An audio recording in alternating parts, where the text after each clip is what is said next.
watching Let's Chat. Chattanooga author Daniel Smith has published his fifth novel, The Biltmore's Mona Lisa, a heist novel, and he's here to tell us all about that. Thank you for coming on the show, Daniel. Good to see you. Well, thank you for having me. What is The Biltmore's Mona Lisa all about, and what inspired it? Well, the short synopsis is it's about the theft of France's national treasure, the Mona Lisa painting, from the Biltmore house in Asheville, North Carolina. At the beginning of World War II, it's how she got there and who's trying to steal her. Wow, what inspired this? Do you have a love for this time period or art? Well, I'm a military historian, so Oh. I love anything military. This book has a lot of military in it.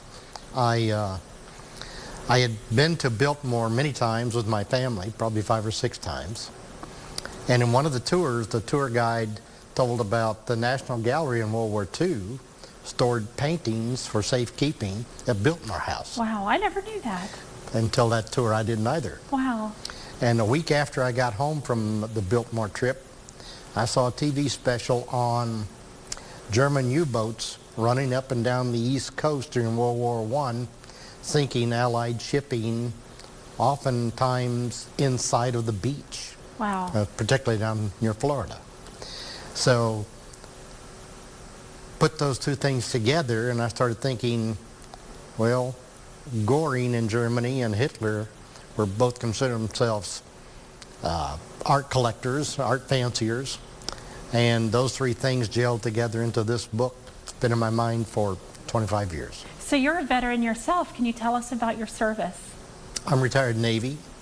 Spent a year in Saigon, a year in Guantanamo Bay.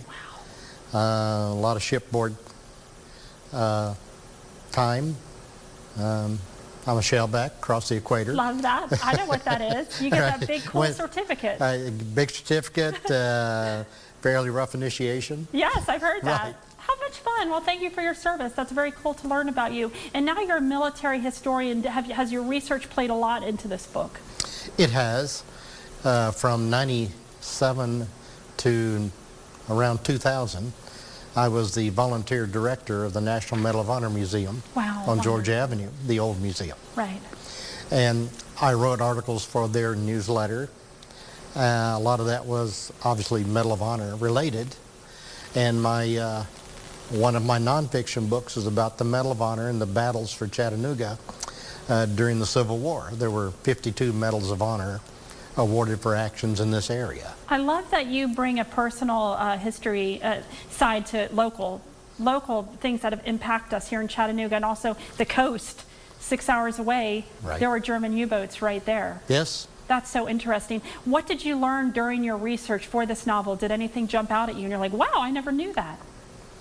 I never realized how small the Mona Lisa is as a painting. How small is it? If I had to guess, I would say, what, this big? Well, it's 30 inches by 21 inches, but because of the fame of the painting, most people are expecting something along the lines of a Rembrandt large painting. Sure.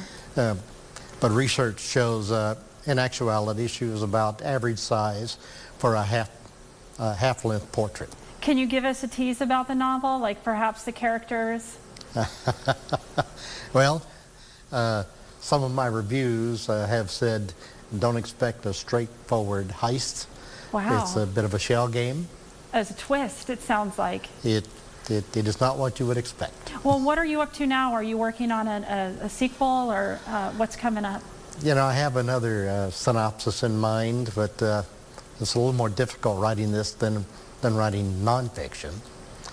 So I'm not going to jump right into it. What I'm doing is promoting this at the moment. I love it. Thank you for having me here. You bet. And I'll give you a teaser for my other synopsis. On December 7th, 1941, day of Pearl Harbor, there is a Japanese-American U.S. naval officer on one of the ships that is strafed by bombers, and the Japanese Navy attacked, of course, unannounced, undeclared war.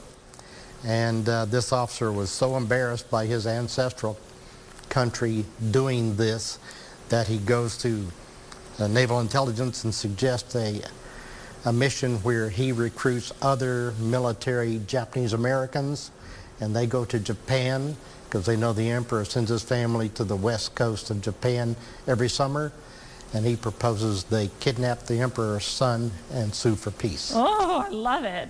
It's so great to have you on the show and learn all about you. Your own life sounds like it could be a novel as well, or autobiography. Well, thank you so much for coming on, Daniel. Thank you. You can learn more about his book, The Biltmore's Mona Lisa, a heist novel, at danielsmithbooks.net, or follow him on Facebook. Daniel Smith Books, fascinating man, a veteran, dedicated his life to serve our country. Thank you again for coming on, sir. Thank you for having me.